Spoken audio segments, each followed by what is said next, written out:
अस्सलाम वालेकुम, welcome back to my YouTube channel. अभी कुछ दिन से क्या है कि मैं रात में सो नहीं रही, जाग रही हूँ।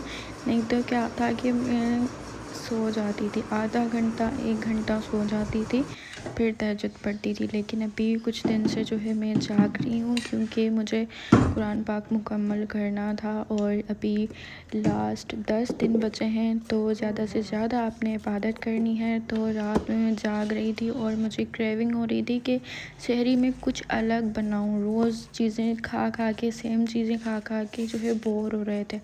तो रात में मेरा दिल कर रहा था कि क्यों ना आलू पराठे बनाए जाएं। तो ज़्यादा कोई फ़ारसी नहीं है इसमें, बस सिंपली आपने क्या करना है, ये आलू बॉईल करने हैं, फिर उनको जो है अच्छे से आपने क्या करना है, मैश कर लेना है। और उसके बाद क्या करना है, अपनी पसंद के मसाले जो है उसमें ऐड करने हैं। फिर आपने उसको अच्छे से मिक्स कर लेना है।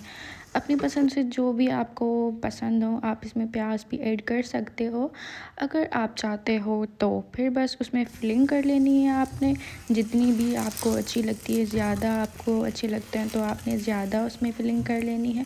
बस फिर उसमें जैसे पराठे बनाते हैं, और बस फिर वही पराठे आपने बना लेने हैं, बस यही है। और बस फिर मैंने जो है शुरू कर लिए थे बनाने, और अम्मी भी आ गई थी यहाँ पे, तो मेरी जो है और हेल्प हो गई थी। और बस खा खा के रोज़ वही चीज़ें, मैंने कहा कि आज कुछ नया ट्राई करती हूँ। कभी मैंने बनाए नहीं हैं, काम मैं करती नहीं हूँ, ज़्यादातर अम्मी ही करती है सारे काम, लेकिन आता मुझे सब कुछ है बनाना। तो मैंने कहा कि चलो आज मूड है तो बना लेती हूँ। और यहाँ पे मैं आलू पराठे भी बना रही थी, और साथ में अम्मी ने सिंपल पराठे भी बना लिए थे। और जो है वो उसके साथ जो है अम्मी ने दूसरे शामी कबाब, चिकन के शामी कबाब, वो भी जो है अम्मी बना लेती है रमज़ान में। फिर जो है वो फ्रीज़ कर लेती है, वो भी जो है काम आ जाते हैं सहरी में। तो यहाँ पे मेरे आलू पराठे बन गए थे, और यहाँ पे अम्मी जो है वो कबाब भी फ्राई कर रही थी जो है सिंपल पराठों के साथ। तो मैंने कहा कि आज जो है वो सहरी का भी व्लॉग बनाया जाए। हमेशा जो है मैं अफ्तारी का तो बनाती रहती हूँ, अब जो है वो सहरी का भी एक व्लॉग तो बनाना लाजमी है, क्योंकि अब तो रह गए हैं आखिरी 10 दिन। रमज़ान इतनी तेज़ी से गुज़र गया कि पता ही नहीं चला। अभी कल ही तो मैसेजेस आ रहे थे रमज़ान मुबारक, रमज़ान मुबारक, और अभी देखो तो 20 रोज़े गुज़र चुके हैं और पता ही नहीं चला।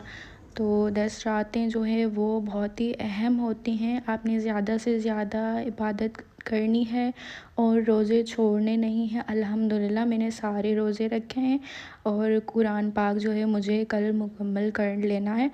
तो उसके बाद जो है वो दूसरा जो ख़त्म होता है, मैं वो भी शुरू कर लूँगी कल ही।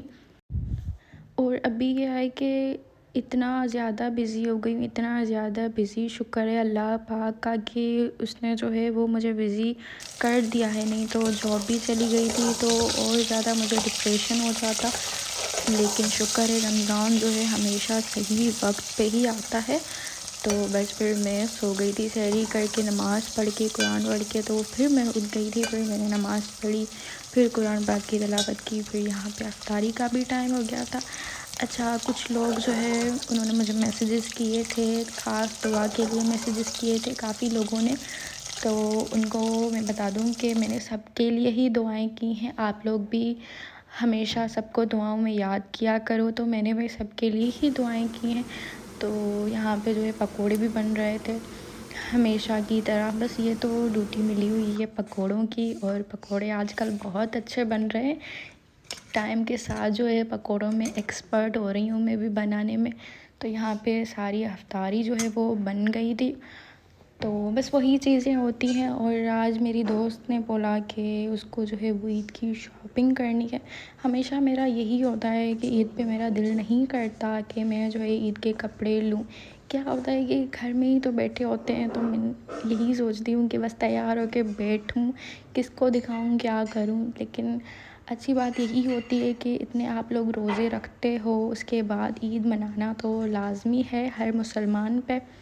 लेकिन मेरा जो है पता नहीं क्यों हमेशा से दिल नहीं करता, और इस बार भी मेरा कोई भी दिल नहीं है कि मैं कपड़े लूँ या शॉपिंग करूँ ईद की। लेकिन मेरी दोस्त ने कहा कि उसको घर भी जाना है और वो अकेली भी है, तो उसको ईद के कपड़े लेने हैं। तो फिर जो है मैंने कहा चलो चलती हूँ, उसके साथ चली जाती हूँ। लेकिन बस मैं यहाँ पे आ गई थी, तो मेरा तो कोई दिल नहीं है कपड़े लेने का, लेकिन फिर भी मैंने कहा चलो देख लूँगी, अगर कोई आ गया पसंद तो ले लूँगी, नहीं तो नहीं। लेकिन यहाँ पे हम लोग आ गए थे तो यहाँ पे रश भी इतना ज़्यादा था और कपड़े भी बहुत ज़्यादा थे, लेकिन इतने महंगे कपड़े हर जगह, इतने ज़्यादा महंगे कपड़े के वाकई ये लोग तो जायदादों में से हिस्सा मांग रहे थे। तो बस फिर अच्छे कपड़े लग नहीं रहे थे, और जो कपड़े अच्छे लग रहे थे वो थे औकात से भी बाहर जो बात है। तो अब इतना तो हमारा नहीं है। अब जो मुझे 2 सूट पसंद आ गए, उसमें से एक जो सूट है उसका क्या है कि वो 17,000 का है, और दूसरा जो मुझे पसंद आया वो था 13,000 का। अब इतनी तो मेरी रेंज नहीं थी, तो मैंने कहा कि मुझे कोई भी पसंद नहीं आ रहा, और ऐसे ही थे बस, इतने कोई ख़ास अच्छे नहीं थे।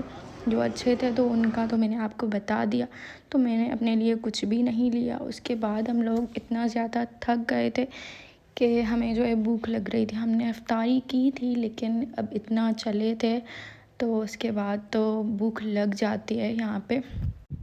फिर मैंने अपनी दोस्त को कहा कि जल्दी जल्दी तुम देखो कपड़े, उसके बाद चलते हैं और कुछ चल के खाते हैं। तो फिर हम लोग यहाँ पे आ गए थे, और यहाँ पे जो है हमने कबाबचीज़ पे जो है अपना ऑर्डर भी दे दिया था।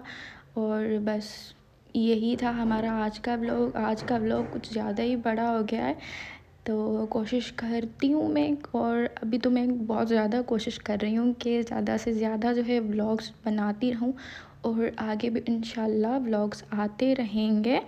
और जब तक मेरी हिम्मत है तो आते ही रहेंगे। लेकिन क्या है कि आपने जो है सब्सक्राइब नहीं किया हुआ होता, आप लोग व्लॉग्स देखते हो लेकिन सब्सक्राइब नहीं किया होता, तो आप जल्दी से जाके कर दें मेरे चैनल को सब्सक्राइब, मेरी वीडियो को like, share, comment, and don't forget to press the bell icon. Thank you.